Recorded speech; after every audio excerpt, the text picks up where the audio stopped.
할렐루야. 오늘도 새벽을 깨워 온라인으로 예배하는 모든 성도님들을 환영합니다. 자, 기도함으로 오늘 새벽 예배 시작하도록 하겠습니다. 하나님 감사합니다. 오늘도 새벽을 깨워주시고 하나님 앞에 나와 예배하게 하시니 감사를 드립니다. 오늘 이 새벽 하나님의 은혜를 기대합니다. 가난하고 메마른 저희 심령 가운데 말씀하여 주셔서 오늘 하루도 주님의 말씀으로 구별되고 거룩한 하나님의 자녀들이 되게 하여 주옵소서. 하나님 또한 하나님은 모든 것 아시는 줄 믿습니다. 우리의 모든 기도, 우리의 모든 작은 신음도 다 들으시는 주님, 시간 함께 하셔서 우리의 아픔 어려운 모든 문제들 속히 해결하여 주시고 주님의 날개 아래 보호하여 주옵소서. 오늘도 은혜 주실 것 기대하오며 예수님의 이름으로 기도합니다. 아멘. 오늘 우리에게 주시는 하나님의 말씀은 여호수아서 15장 1절부터 12절까지의 말씀입니다. 또 유다 자손의 지파가 그들의 가족대로 제비 뽑은 땅의 남쪽으로는 에돔 경계에 이르고 또 남쪽 끝은 신광야까지라. 또 그들의 남쪽 경계는 염해의 끝 곧 남향한 해만에서부터 아그리빔 비탈 남쪽으로 지나 신에 이르고 가데스 바네 남쪽으로 올라가서 헤브론을 지나며 아달로 올라가서 돌이켜 길가에 이르고 거기서 아스몬에 이르러 애굽 시내로 나아가 바다에 이르러 경계의 끝이 되나니 이것이 너희 남쪽 경계가 되리라. 그 동쪽 경계는 염해이니 요단 끝까지요. 그 북쪽 경계는 요단 끝에 있는 해만에서부터 벳 호글라로 올라가서 벳 아라바 북쪽을 지나 루벤 자손 보한의 돌에 이르고 또 아골 골짜기에서부터 드비를 지나 북쪽으로 올라가서 그 강 남쪽에 있는 아두밈 비탈 맞은편 길가를 향하고 나아가 엔세메스 물을 지나 엘로겔에 이르며 또 흰놈의 아들의 골짜기로 올라가서 여부스 곧 예루살렘 남쪽 어깨에 이르며 또 흰놈의 골짜기 앞 서쪽에 있는 산 꼭대기로 올라가나니 이곳은 르비임 골짜기 북쪽 끝이며 또 이 산 꼭대기에서부터 넵도와 샘물까지 이르러 에브론 산 성읍들로 나아가고 또 바알라 곧 기럇 여야림으로 접어들며 또 비알라에서부터 서쪽으로 돌이켜 셀산에 이르러 여아림산 곧 그 살론 겨 북쪽에 이르고 또 벳세메스로 내려가서 딥나를 지나고 또 에글론 비탈 북쪽으로 나아가 시크론으로 접어들며 바알라 산을 지나고 얌느엘에 이르나니 그 끝은 바다며 서쪽 경계는 대해와 그 해안이니 유다 자손이 그들의 가족대로 받은 사방 경계가 이러하니라. 아멘. 오늘은 여호수아서 15장의 말씀을 보며 함께 은혜를 나누려고 합니다. 오늘 본문 말씀은 유다 지파에게 분배된 땅에 대한 기록들입니다. 유다 지파가 받은 땅은 가나안의 중심부에 위치해 있었고 유다가 받은 그 성읍들은 다른 어떤 지파보다도 많은 성읍을 분배받았습니다. 가장 많은 땅을 받았던 것이죠. 그리고 이것은 단순한 우연이 아니라 하나님께서 특별한 뜻을 가지고 유다 지파에 그렇게 많은 땅을 분배해 주신 것입니다. 그렇다면 왜 하나님께서는 다른 많은 지파들 중에서도 유다 지파에게만 가장 넓은 땅을 분배하시고 주셨을까요? 그 이유를 이해하려면 야곱이 12아들에게 남긴 그 축복의 이야기로 돌아가야 합니다. 우리가 알듯이 야곱의 장자는 누구였습니까? 르우벤이었습니다. 그런데 창세기 49장 3절 이하의 말씀에 르우벤은 장자의 자리를 지키지 못했죠. 하나님 앞에서 불순종과 교만으로 인해 장자의 명분과 축복을 하나님께서 거두어 가신 것입니다. 그 대신 하나님은 요셉과 유다에게 장자의 축복을 나누어 주셨습니다. 특별히 유다가 받은 복이 창세기 49장 10절 말씀에 잘 나와 있는데 제가 세 번역 말씀으로 다시 읽어드리겠습니다. 임금의 지휘봉이 유다를 떠나지 않고 통치자의 지휘봉이 자손 만대까지 이를 것이다. 권능으로 그 자리에 앉을 분이 오시면 만민이 그에게 순종할 것이다. 아멘. 유다는 놀라운 축복을 받았죠. 바로 통치권의 축복을 받게 된 것입니다. 실제로 유다 지파는 이스라엘 왕들을 배출한 지파였습니다. 다윗과 솔로몬을 비롯한 수많은 왕들이 유다 지파에서 나왔습니다. 그리고 유다 지파를 통해 예수님까지 나셨죠. 얼마나 유다가 이스라엘을 대표하는지 지금도 이스라엘 백성들을 어떻게 부릅니까? 바로 유대 사람들이라고 부르지 않습니까? 그만큼 유다 지파가 받은 복은 크고 놀라운 것이죠. 그렇다면 유다 지파는 어떻게 이렇게 놀라운 복들을 하나님께 받게 되었을까요? 그 이유는 분명합니다. 유다는 비록 야곱의 넷째 아들이었지만 그는 실제로 장자답게 살았기 때문입니다. 유다는 형제들이 요셉을 죽이려고 할 때 다음과 같이 말했습니다. 창세기 37장 26절 이하의 말씀에 유다가 자기 형제에게 이르되 우리가 우리 동생을 죽이고 그의 피를 덮어둔들 무엇이 유익할까? 그는 우리의 동생이요 우리의 혈육이니라 하매 그의 형제들이 청종하였더라. 아멘. 유다를 통해 요셉이 살아나고 결국 야곱의 모든 가족들이 살아나는 역사가 일어나게 된 것입니다. 이뿐만 아닙니다. 가나안 땅에 큰 기근이 들어 야곱의 가족이 굶주리게 되었을 때 야곱의 아들들 양식을 구하러 애굽으로 내려갔죠. 그들은 애굽의 총리가 자신들의 동생 요셉이라는 사실을 전혀 알지 못했습니다. 그때 요셉은 형제들에게 다음에 올 때는 막내 베냐민을 데리고 올 것을 요구했습니다. 하지만 야곱은 이미 요셉을 잃은 슬픔이 있었기에 막내 베냐민까지 잃을까봐 보내려고 하지 않았죠. 그때 유다가 나서서 야곱에게 다음과 같이 약속했습니다. 창세기 43장 9절입니다. 제가 그 아이의 안전을 책임지겠습니다. 아버지께서는 그 아이에 대해서는 저에게 책임을 물어주십시오. 제가 그 아이를 아버지께로 다시 데리고 와서 아버지 앞에 세우지 못한다면 그 죄를 제가 평생 달게 받겠습니다. 아멘. 이후 베냐민이 요셉의 잔을 훔쳤다는 누명을 쓰고 붙잡히게 되었을 때 유다는 다시 한번 나서서 말했습니다. 베냐민 대신 내가 종이 되겠습니다. 네, 유다는 가족을 위해 자신의 생명을 걸고 책임지는 사람, 다른 사람을 살기 위해서 자기를 희생할 줄 아는 사람이었던 것입니다. 그리고 그런 유다의 모습은 이스라엘 백성들이 전쟁을 하는 상황 가운데서도 자주 보게 됩니다. 유다는 전쟁에 나설 때마다, 유다 지파는 전쟁에 나설 때마다 선두에 섰습니다. 이스라엘이 광야를 행진할 때도, 전쟁터로 나아갈 때도 항상 유다 지파가 가장 앞에서 출발했던 것입니다. 민수기 10장 14절 말씀에 먼저 진을 떠난 것은 유다의 자손의 진의 군대라. 아멘. 또 사사기 1장 2절에 여호와께서 이르시되 유다가 먼저 올라갈지니라 보라 내가 그 땅을 그의 손에 넘겨주었노라 하시니라. 아멘. 당시 전쟁에서 맨 앞에 선다는 것은 가장 큰 희생을 각오해야 한다라는 뜻이었습니다.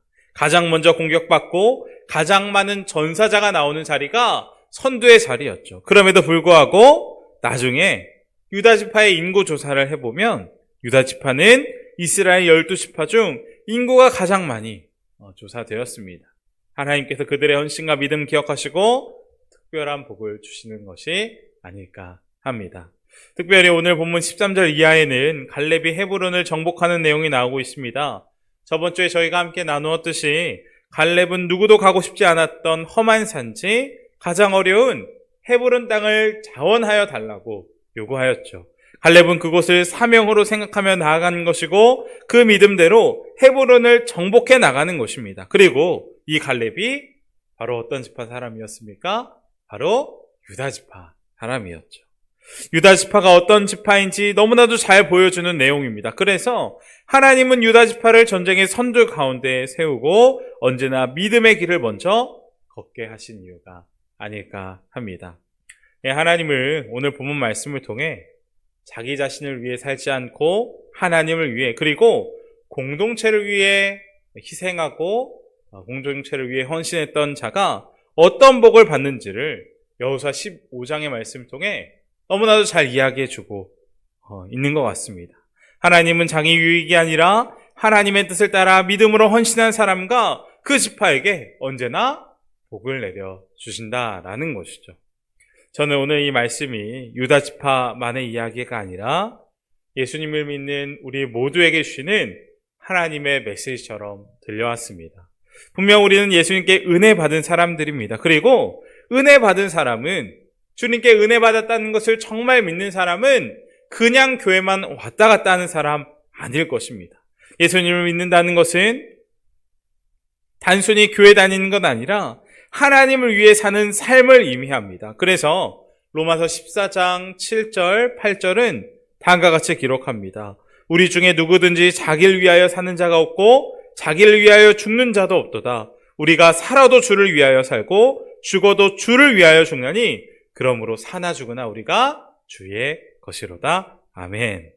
그렇습니다. 예수님께서 우리를 위해 십자가 달려 죽으시고 다시 살아나셨기에 그 복음 앞에 우리는 더 이상 우리 자신을 위하여, 자기 자신만을 위하여 살아가지 않을 수 있는 것이죠.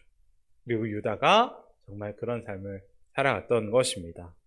얼마 전 늘봄 대학에서 용인 한국 기독교 순교자 기념관을 다녀왔습니다. 그곳에는 일제감정기 때부터 6.25 전쟁까지 이르기까지 오직 주님을 위해 목숨을 바친 수많은 순교자들의 이야기가 기록되어 있었습니다.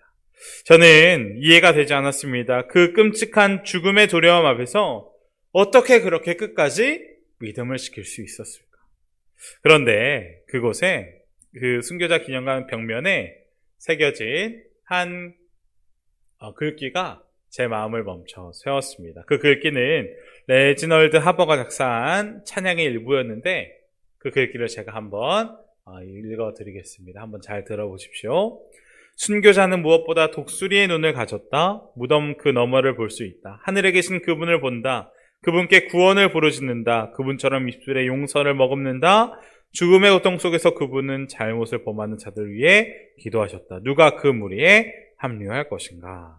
네, 그 순교자들, 하나님만 위하여 살아간 사람들은, 자신을 위해 살지 않은 그 사람들은 독수리와 같은 믿음의 눈을 가진 사람들이었다라는 것입니다. 그들은 죽음 너머에 계신 하나님을 바라본 것입니다. 세상의 물질, 즐거움, 화려함보다 더 중요한 것이 있다는 것을 바라본 것이죠. 그래서 그들은 죽음 앞에서 두려움보다 믿음으로 나아갈 수 있었던 것입니다. 네, 진짜 복은 세상의 것들이 아니라 하나님께 있을 줄 믿습니다. 하나님께서 보실 때 진짜 복된 사람은 자기 자신을 위해 살지 않고 주님을 위해, 그리고 다른 사람을 위해 헌신한 사람일 것입니다. 그런 사람 보실 때 하나님 얼마나 기뻐하시겠습니까? 이 아침 우리도 정말 유다와 같이 결단하기 원합니다. 주님, 이제 제 삶이 주님의 것 되기 원합니다. 세상의 기준, 세상의 가치관 따라 사는 삶 아니라 주님이 복이라 하시는 그 길 따르는 성도가 되게 하여 주옵소서. 그럴 때 우리가 하나님 주시는 그 유다의 복을 누리게 되는 놀라운 삶을 살아가게 될 줄 믿습니다. 그리고 여기서 또한 우리가 잊지 말아야 할 것은, 하나님 나라 위에 살아간다는 것은 믿음의 싸움을 이어가는 것임을 잊으면 안 될 것입니다. 오늘 본문 21절 이하의 말씀에 보면 유다 지파에게 주어진 120개의 성읍 이름들이 길게 나열되고 있습니다. 하나님께서 유다 지파에게 약속하신 땅들이죠. 그러나 그 땅, 유다 지파가 받은 그 120개의 성읍은 단순히 선물, 하나님의 축복이 아니었습니다. 그 땅은 모두 유다 지파가 점령해야 할 전쟁터였죠. 하나님이 약속하셨다고 해서 자동으로 그 땅이 유다 지파의 것이 된 것 아닙니다. 약속은 주어졌지만 그 약속을 붙들고 싸워야 했죠. 믿음의 전쟁을 통과해야 비로소 약속의 땅을 자기 땅으로 누릴 수가 있는 것입니다. 그리고 이것은 우리의 신앙도 마찬가지일 것입니다. 분명 하나님께서 우리에게 놀라운 복을 약속하셨습니다. 그러나 그 복은 손 놓고 가만히 있는 사람에게 주어지지 않죠. 말씀의 약속 붙들고 기도의 자리를 지키고 유혹과 타협의 싸움에서 믿음으로 승리하는 사람에게 주어지는 복인 것입니다. 오늘 우리 앞에도 여전히 싸워야 할 120개의 성읍들이 있을 줄 믿습니다. 그것은 용서하지 못한 상처, 오래된 죄의 습관, 하나님 앞에 온전히 드리지 못한 우리 삶의 영역일 수 있습니다. 그러나 우리가 그 믿음의 전쟁터 앞에 두려워하지 않기 원합니다. 그 싸움 분명 우리가 혼자 싸우는 전쟁 아닙니다. 하나님께서 이미 우리 앞서 가시며 승리를 예비해 주셨습니다. 우리가 그 앞에 믿음으로, 순종으로 한 걸음씩 내딛기만 하면 하나님은 우리의 믿음 통해 일하실 줄 믿습니다. 유다가 그 땅을 차지할 수 있었던 것은 하나님이 함께 하셨기 때문입니다. 저에게 신학교 동기인 한 목사님이 계십니다. 이분은 과거에 축기 사역을 활발히 감당하는 담임 목사님 밑에서 사역을 했던 경험이 있었습니다. 그래서 귀신 들린 분들을 위해 기도하고 직접적으로 영적 전쟁의 현장을 겪으면서 그 가운데 반복적으로 나타나는 몇 가지 악한 영의 특징을 발견했다라고 합니다. 그 중에서도 가장 뚜렷한 특징 중 하나는 하나님의 음성을 들었다고 주장하는 영적 민감성이었습니다. 그들은 종종 하나님이 이렇게 말씀하셨다, 내게 이렇게 지시하셨다라고 말한다고 합니다. 하지만 문제는 그 악한 영 들린 사람들이 말하는 그 하나님의 음성이 공동체를 하나 되게 하거나 사랑하게 만드는 방향이 아니라 오히려 정죄하고 판단하게 하며 공동체를 분열시키는 결과로 나타난다라는 것이죠. 심지어 영적으로 민감하다는 분들의 삶 속 들어가 보면 부부관계, 자녀와의 관계 등 삶의 영역에서 파괴의 분열이 있는 것을 보게 되었다고 합니다.